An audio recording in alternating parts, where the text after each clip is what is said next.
Ó João, ah, só para teres uma ideia, tu pedes, denuncias 280, mandas 280 denúncias para a Autoridade para as Condições de Trabalho. Eles respondem a 40. E nessas 40 levantam 2 autos de notícia, aplicam 2 multas.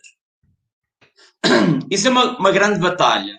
Estavas a colocar a questão de se dizer que as leis do trabalho não são cumpridas. Isso, de facto, em Portugal é uma situação muito difícil. Ainda há pouco tempo, numa discussão com a Inspetora-Geral do Trabalho, com a Autoridade para as Condições de Trabalho, lá para a Inspetora-Geral do Trabalho, colocava o problema de dizer assim: o direito ao trabalho e os direitos dos trabalhadores têm que ser protegidos. E, portanto, do meu entender, tal como um polícia que apanha um condutor com o carro em cima do passeio e lhe passa a multa, quer ele peça desculpas, quer não passe, quer não peça, ou um patrão, a Autoridade para as Condições de Trabalho, também devia passar a multa, mas não passa. Então não aplica as coimas. Aliás, eles têm definido as prioridades da inspeção de trabalho. E, portanto, questões relacionadas com os salários, com as alterações aos horários, etc., mapas de férias, etc., a inspeção de trabalho não atua. Só atua em casos de acidentes, de morte, etc., de falta de ocupação efetiva. Eles têm um escalonamento que eu hoje não tenho aqui.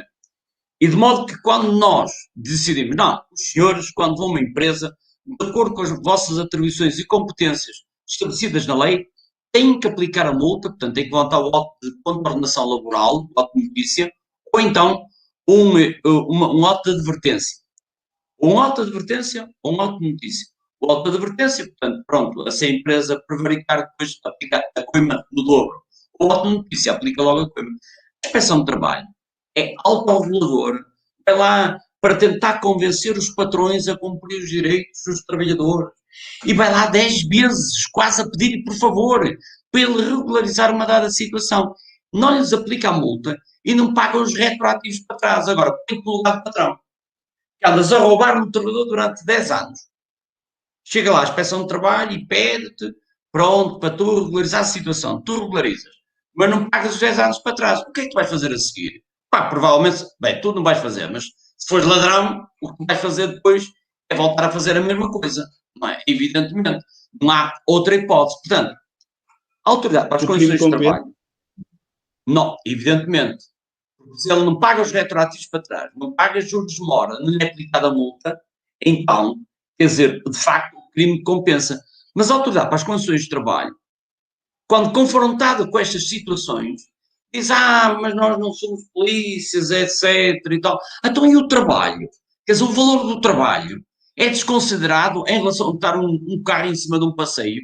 O que é que faz pior? É o patrão que rouba o trabalhador que depois não tem para comer aos seus filhos, não tem para pagar a renda, não tem para pagar a água, para vestir e calçar e para dar de comer aos filhos?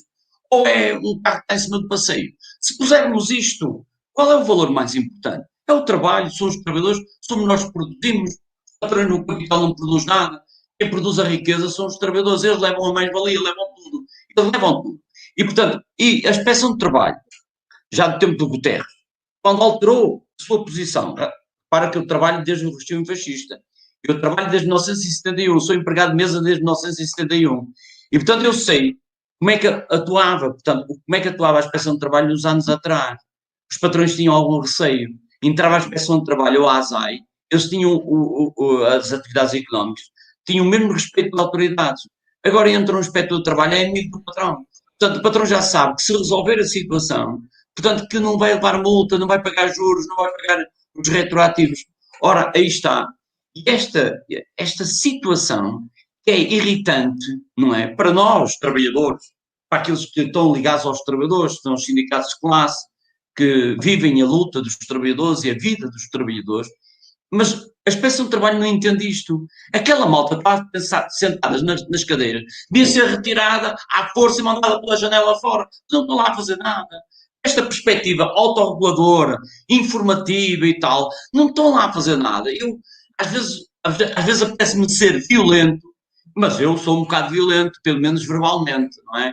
pelo menos verbalmente. Quem me conhece sabe que eu sou um bocado violento, verbalmente, pelo menos. E, portanto, irrito-me com essa gente. Ainda há tempos tivemos com o Estado do Trabalho.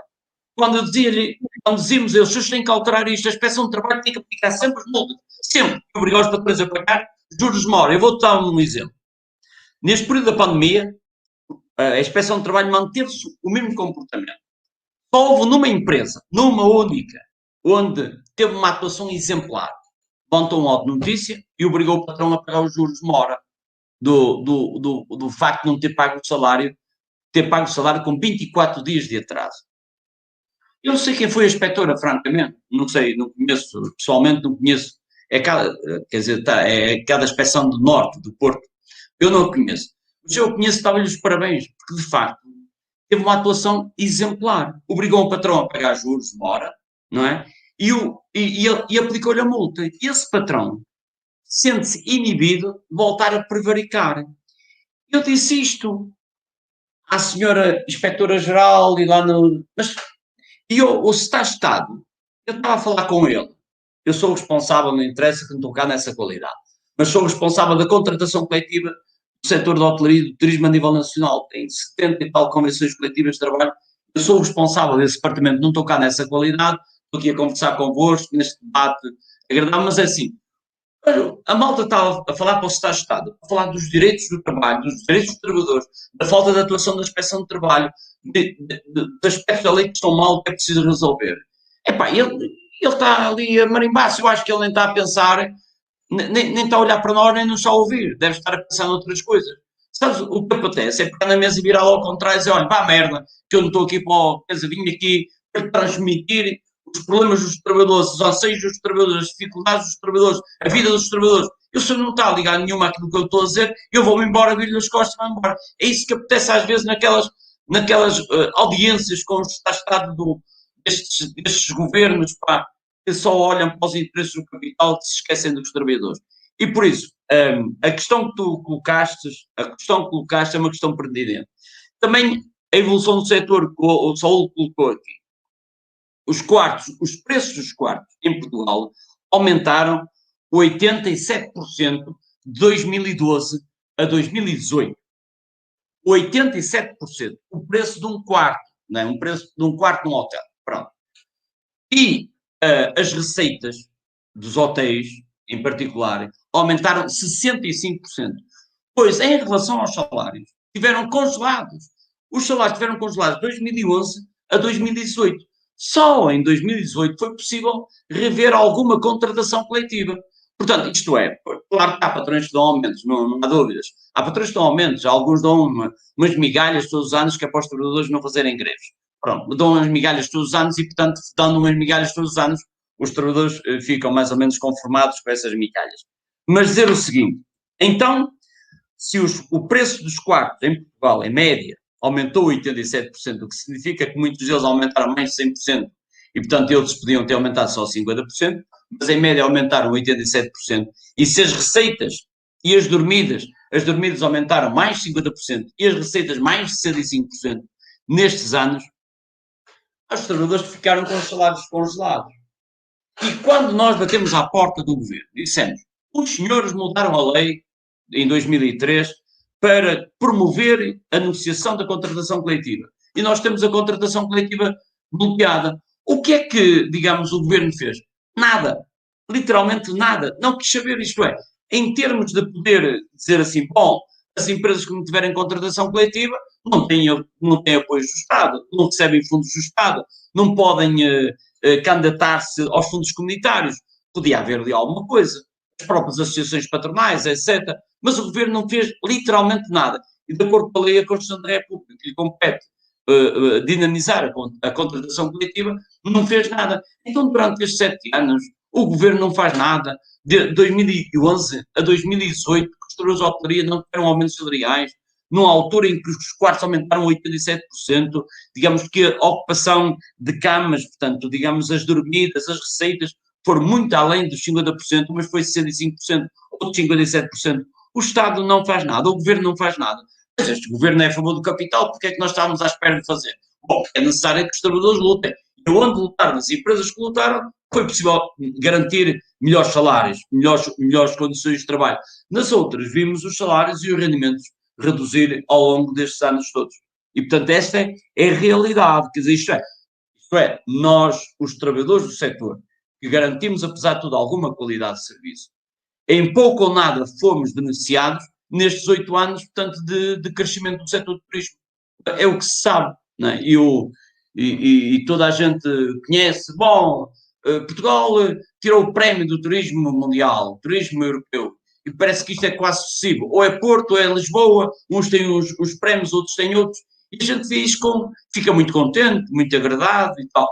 Mas o que é que nós ganhamos, os trabalhadores e os povos, o povo português, o que é que ganha com isso?